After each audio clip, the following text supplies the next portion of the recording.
My name is Saruul Khishigjargal, and I'm a recent graduate from the International Development Studies program. And my interests lie in development, in the intersection of development, entrepreneurship, and politics.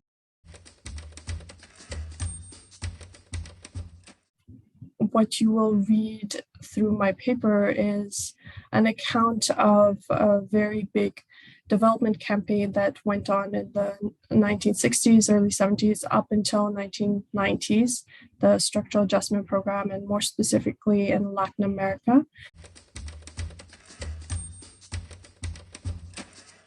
For me, it was a very interesting case study.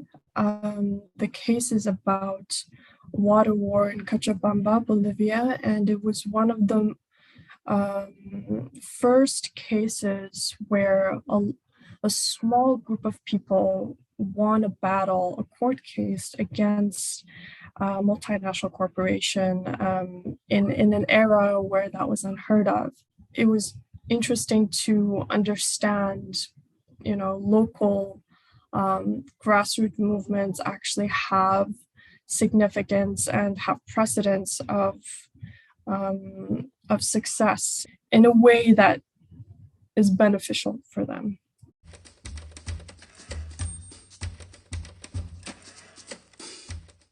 My research question centralizes on the role of the multinational corporations, more specifically World Bank and Bechtel enterprises, in the transition of this local grassroots activism into the larger anti-globalization movement that we saw happening in the 1970s and to 1990s. And so my argument is that because there was the residue of structural adjustment programs present in Bolivia, a lot of their seeds for dismantling the globalization or the privatization of specifically water in Cochabamba was already sown through coercive management, strategic alliances, and democratic institutions that had been implemented, as well as international alliances from across the world to support these local activists against these MNCs. And so my argument is that because of these factors, these locals were able to bring up their smaller